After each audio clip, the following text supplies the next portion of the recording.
नमस्कार। आज जो है हम लोग क्लास 10 के कुछ 2024 में आने वाले बिहार बोर्ड के 2024 में आने वाले कुछ महत्वपूर्ण प्रश्न पर चर्चा करेंगे। पहले उसके बारे में जान लेंगे कि एग्ज़ाम में किस प्रकार से क्वेश्चन आएगा और कितने नंबर का कौन सा क्वेश्चन पूछा जाएगा। जैसे में आप देख पा रहे हैं यहाँ हमने 100 मार्क्स लिखा है। क्या 100 मार्क्स लिखा है? तो एग्ज़ाम में सबसे पहली बात है कि आपको पूछा जाता है 100 मार्क्स का। ये आपका साइंस का है, टोटल साइंस का है। अभी 100 मार्क्स का क्वेश्चन पूछा जाता है। 100 मार्क्स में 80 मार्क्स जो है इसका थ्योरी होता है, 20 मार्क्स का प्रैक्टिकल होता है और प्रैक्टिकल में भी एक प्रैक्टिकल एग्ज़ाम लिया जाएगा आपको एग्ज़ाम सेंटर दे करके। यानी कहने का मतलब हो सकता है कि आपको स्कूल में ही एग्ज़ाम हो जाए या फिर मान लो कि आपको कहीं सेंटर दे वहाँ एग्ज़ाम हो। फिर 10 नंबर का जो है यहाँ पर प्रैक्टिकल आपसे कॉपी बनवा करके जमा लेता है कि आपने साल भर में क्या पढ़ा प्रैक्टिकल में। अब आते ही इस 80 मार्क्स में जो है, इस 80 मार्क्स में कुछ ऑब्जेक्टिव में बांट देता है और कुछ सब्जेक्टिव में बांट देता है। यानी कहने का मतलब है कि 50-50 में बांट दिया गया। ऑब्जेक्टिव जो है वो जो बचा 80 का 50% मार्क्स ऑब्जेक्टिव में चला जाता है, 50% मार्क्स सब्जेक्टिव में चला जाता है। ऑब्जेक्टिव में जो है ना क्वेश्चन डालता है, 80 क्वेश्चन डालता था। आप देखिए कितना डालता है इस बार, लेकिन 80 क्वेश्चन डालता है, उसमें से 40 क्वेश्चन का आंसर आपको देना होता है। फिर सब्जेक्टिव में आते हैं। सब्जेक्टिव में क्या है? फिजिक्स, केमिस्ट्री, बायो तीनों। फिजिक्स में जो है, फिजिक्स में लघु भी पूछता है और दीर्घ भी पूछता है, दोनों साथ में रहेगा। पहले लघु फिर दीर्घ, पहले लघु फिर दीर्घ, इस तरीके से रहेगा। लघु उत्तरीय प्रश्न जो है वो 8 क्वेश्चन देगा, इसमें से 4 क्वेश्चन का आपको आंसर देना है और एक क्वेश्चन जो है वो 2 मार्क्स का होगा। यानी 4 दूनी 8, टोटल 8 मार्क्स आपको यहाँ से इसके लघु से मिलेगा, जिसके लिए हम लोग ये इंपॉर्टेंट क्वेश्चन जो निकाले हैं ये फिजिक्स का ही निकाले हो। ठीक है। दीर्घ में 2 क्वेश्चन पूछा जाएगा। कितना? 2 क्वेश्चन पूछा जाएगा और इसमें से एक क्वेश्चन का आंसर आपको देना है और ये 6 मार्क्स का होगा। ये अलग बात है, देखिएगा थोड़ा सा अलग आया है। इसमें 6 मार्क्स का इसका एग्जाम होता है, लघु उत्तरीय प्रश्न। इसमें से हमने इसको भी निकाल रखा है कुछ। फिर आते हैं किसमें? केमिस्ट्री में। केमिस्ट्री का भी यही पैटर्न रहेगा, 4 क्वेश्चन इसमें लघु पूछेगा, 4 क्वेश्चन लघु पूछेगा, एक क्वेश्चन 2 मार्क्स का होगा, यानी टोटल 8 मार्क्स का एग्जाम होगा लघु में। दीर्घ जो है 2 क्वेश्चन पूछेगा, 2 में से एक का जवाब आपको देना है और ये 5 मार्क्स का होगा। ठीक है। कितने मार्क्स का? 5 मार्क्स का होगा। इसके बाद बायो का भी देखा जाए तो वही प्रोसेस होगा। बायो में क्या? लघु आपका 4 पूछेगा, इसमें से 2 मार्क्स का होगा, यानी 8 मार्क्स इससे आपको मिलता है। दीर्घ 2 क्वेश्चन रहेगा, 2 में से एक का जवाब देना है और साथ ही साथ ये जो है ना 5 मार्क्स का एग्जाम होता है। तो ये टोटल जो था आपको साइंस का था, कुछ इसी प्रकार से आपका सोशल साइंस में भी जितने बुक्स हैं सबका क्वेश्चन आता है और सब में लघु और दीर्घ पूछा जाता है। ऑब्जेक्टिव भी पूछता है और ऑब्जेक्टिव का ये जो है कुछ ज़्यादा क्वेश्चन दिया रहता है, उसमें से अथवा में दिया रहता है। आपको उसमें से चूज करके 4 क्वेश्चन 8 क्वेश्चन जितना भी रहे उससे बनाने के लिए जो कहेगा उसके अनुसार से हम बनाएंगे। ठीक है।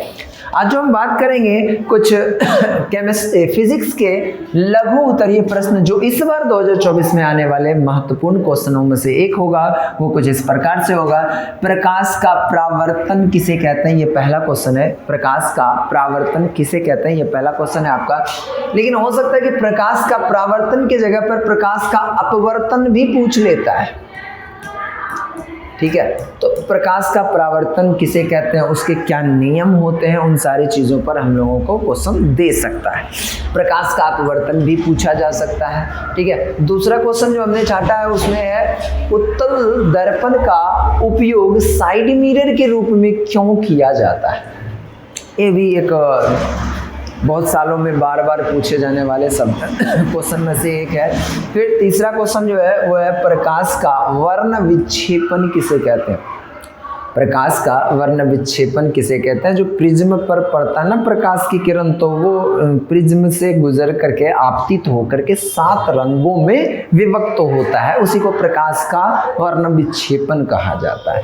कुछ उसी प्रकार से एक क्वेश्चन और भी रखा है हमने, जिसमें कि विद्युत फ्यूज क्या होता है और इसके उपयोग को लिखें।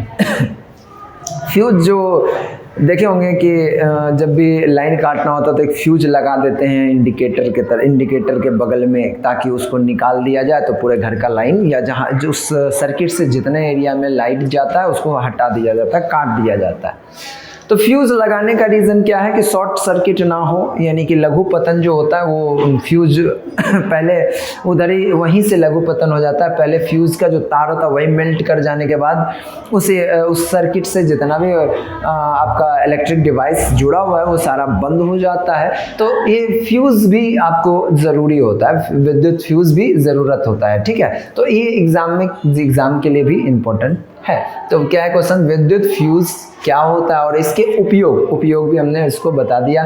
अब देखिए क्या कहता है 5वां क्वेश्चन, उत्तम ईंधन के कौन कौन से लक्षण है? ये भी क्वेश्चन इंपॉर्टेंट है। आपको भी पता है कि उत्तम ईंधन कैसा होना चाहिए, तो सस्ता होना चाहिए, तो उससे दहन का जो है क्षमता उसका उच्च होना चाहिए, कम होना चाहिए, और उसमें ताप जो है उसका बहुत अधिक होना चाहिए। ये और कहें तो हमारे नेचर को, सबसे महत्वपूर्ण बात कि हमारे नेचर को नुकसान ना पहुंचाए, ऐसा कुछ होना चाहिए, ठीक है। ये 5 क्वेश्चन आपका होता है जो कि आपका लघुत्तरीय प्रश्न है। कुछ और भी क्वेश्चन हमने रखा है, जिसमें कि एक क्वेश्चन है, सूर्योदय के समय सूर्य लाल क्यों प्रतीत होता है? सूर्योदय के समय सूर्य लाल क्यों प्रतीत होता है? ये भी क्वेश्चन आपका इंपॉर्टेंट है। फिर दूसरा क्वेश्चन है, घरों में विद्युत परिपथ विद्युत उपकरण के समानांतर क्रम में क्यों जोड़े जाते हैं? घर में जो हम लोग इलेक्ट्रिक वायरिंग करवाते हैं उसमें जो है ना हम लोग समानांतर क्रम में वायरिंग करवाते हैं। क्यों? श्रेणी क्रम में करवाने से क्या नुकसान हो सकता है? तो कहीं पर वोल्टेज ज़्यादा, किसी बल्ब में वोल्टेज ज़्यादा और किसी बल्ब में वोल्टेज कम आता है, इसी कारण से हम लोग क्या करते हैं उसमें, तो समानांतर क्रम में हम वायरिंग करवाते हैं या विद्युत परिपथ को जोड़ते हैं। कोई भी उपकरण को समानांतर क्रम में जोड़ा जाता है। खैर इसके बारे में ये क्वेश्चन भी आपका बीबीआई है, इसको भी आप लोग ध्यान से देखेंगे। फिर अगला क्वेश्चन है 8 नंबर क्वेश्चन जो है, प्रतिरोधकता या विशिष्ट प्रतिरोध क्या है? ये भी क्वेश्चन आपका इंपॉर्टेंट है। फिर आपका बिजली के बल्ब में निष्क्रिय गैस क्यों भरी जाती है? बिजली के बल्ब में निष्क्रिय गैस क्यों भरी जाती है? बिजली के बल्ब में निष्क्रिय गैस क्यों भरी जाती है? एक क्वेश्चन और है, ये आई से है, आई से रिलेटेड है। कह रहा जरा दृष्टि दोष क्या है और इसे कैसे दूर किया जा सकता है? जरा दृष्टि दोष क्या है और इसे कैसे दूर किया जा सकता है? ये भी क्वेश्चन आपका इम्पोर्टेंट है, लिहाजा एग्जाम के पर्पज से, ठीक है। अब कहता है 11 नंबर क्वेश्चन जो हमने रखा है, फ्लेमिंग बामहस्त नियम को लिखें। ये भी आपका ये क्वेश्चन जो है, फ्लेमिंग बामहस्त नियम कभी कभी दीर्घ में ज़्यादा देखने को मिलता है, लेकिन लघु में भी दे दिया करता है, ठीक है। अब ये क्वेश्चन है, प्रकाश का अपवर्तन क्या है, इसके नियम को बताएं। अभी हमने पीछे भी आपसे कहा था कि ऐसा क्वेश्चन आपसे पूछ लेता है कि प्रकाश का परावर्तन में ही कहा था हमने कि प्रकाश का अपवर्तन भी पूछ लेता है। सो हमने इसको भी डाल रखा है, प्रकाश का अपवर्तन किसे कहते हैं। फिर अगला क्वेश्चन है, अवतल लेंस को अपसारी लेंस क्यों कहा जाता है? ये भी कुछ विगत वर्षों में आ चुका है, लेकिन इस टाइप के क्वेश्चन और भी है, उसको भी आपको ध्यान में रखने होंगे, क्योंकि ये आएगा ये हम कह नहीं सकते, लेकिन हाँ इतना जरूर कह सकते हैं कि ये सब क्वेश्चन आने के चांसेस इस बार बहुत ज़्यादा है, ठीक है। 14 नंबर क्वेश्चन जो हमने रखा है, स्वच्छ आकाश का रंग नीला क्यों दिखाई देता है? स्वच्छ आकाश का रंग नीला क्यों दिखाई देता है? तो इसको भी हम लोग रखे हुए हैं। एक क्वेश्चन और है कि क्या है इसमें, किसी विद्युत परिपथ में लघु पतन कब होता है? विद्युत परिपथ में लघु पतन कब होता है, यानी कि शॉर्ट सर्किट कब होता है, ये क्वेश्चन है। फिर एक क्वेश्चन है आपका, पूर्ण आंतरिक परावर्तन से आप क्या समझते हैं? क्या क्वेश्चन है? पूर्ण आंतरिक परावर्तन से आप क्या समझते हैं? फिर अगला क्वेश्चन है, ओम का नियम क्या है? क्या है ओम का नियम क्या है?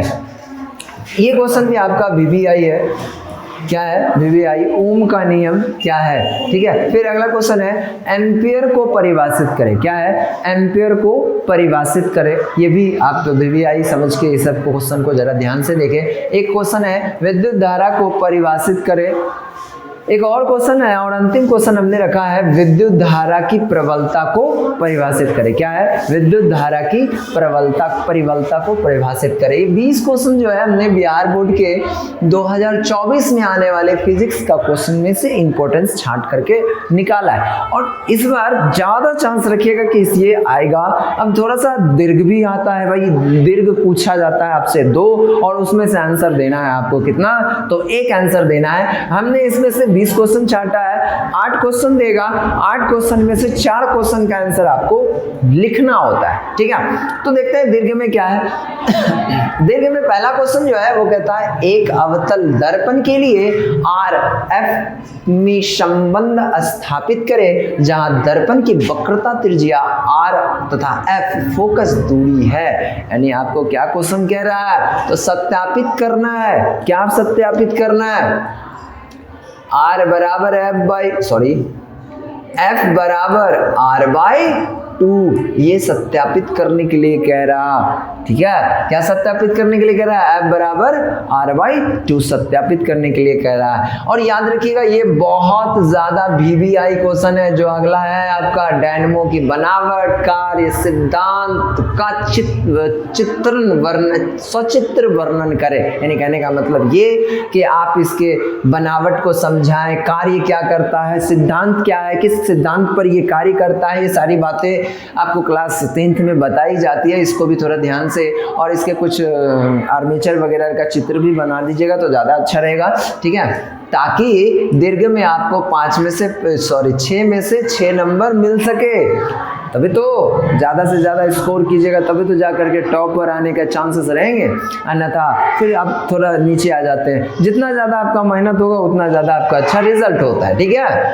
अगला क्वेश्चन हमने जो सेट किया वो कहता है विद्युत जनरेटर से आप क्या समझते हैं, यह किस सिद्धांत पर कार्य करता है।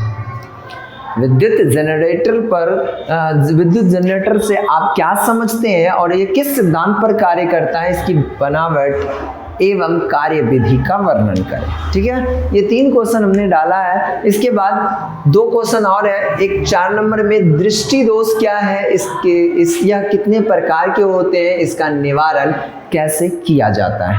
तो ये भी आपका VBI में ही रहता है हर साल के लिए, इस साल भी रहेगा। एक 5 नंबर क्वेश्चन जो है ये थोड़ा सा हमने डिफर कर दिया, ये अच्छा क्वेश्चन है। जैसे में इसमें A नंबर अलग करके दिया गया, प्रिज्म क्या है, फिर B नंबर करके दे दिया गया कांच के प्रिज्म के द्वारा एक वर्णी प्रकाश के अपवर्तन का किरण आरेख खींचे, एक फिगर बनाने के लिए कह रहा। 3 नंबर क्वेश्चन कहता है श्वेत प्रकाश का वर्ण विक्षेपण से आप क्या समझते हैं, प्रिज्म से प्राप्त स्पेक्ट्रम के वर्णों को क्रम में लिखें। ये 5 क्वेश्चन जो है हमने दीर्घ के लिए छांटा है और दीर्घ में आपको लिखना 1 क्वेश्चन है और आएगा आपको कुल 2 क्वेश्चन, ठीक है। तो कौन आएगा ये तो कह नहीं सकते, लेकिन इतना जरूर कह सकते हैं कि आपका 2024 में आने वाले क्वेश्चनों में से इसमें से कुछ क्वेश्चन आपके लिए उपयोगी हो सकता है, ठीक है। तो इन सारे क्वेश्चन को जितने जल्दी से जल्दी हो सके याद करें, और अगर आपको इसका सॉल्यूशन चाहिए, इसका आंसर चाहिए, तो जल्द से जल्द और आप ज़्यादा से ज़्यादा इस पर कमेंट करें, ताकि हम जो है इस पर थोड़ा सा एक्टिव होकर के इसका आंसर शीट तैयार करके आपको इसका भी वीडियो प्रोवाइड कर सके। क्योंकि एग्ज़ाम तो 2 महीना बाद ही है, 2 महीना के बाद आपका एग्ज़ाम हो जाएगा और उसके बाद फिर आप लोग स्वतंत्र हैं। उससे पहले ही हम लोगों को कर लेना चाहिए ना, ताकि अच्छा से हमारा रिजल्ट बन सके, एग्ज़ाम क्लियर हो सके, है कि नहीं। तो उसके लिए आप लोग ज़्यादा से ज़्यादा कमेंट करें ताकि हम इसका सॉल्यूशन आपको जल्द से जल्द प्रोवाइड करें, आपको इसके लिए रिवीजन के लिए भी टाइम मिल सके, ठीक है। तो ज़्यादा से ज़्यादा आप लोग शेयर करें, कमेंट करें, सब्सक्राइब अगर नए हैं हमारे चैनल पर आए हुए तो सब्सक्राइब भी कर दें ताकि आपको आने वाले वीडियो का नोटिफिकेशन जल्द से जल्द मिलता रहे और आपको कुछ ज्ञान की बातें, कुछ पढ़ाई से संबंधित या आगे आने वाले कुछ पढ़ाई से रिलेटेड कुछ भी चीज़ होगा उसके बारे में हम आपको बता सके। सो फिर मिलते हैं नेक्स्ट वीडियो में। धन्यवाद। Have a nice day.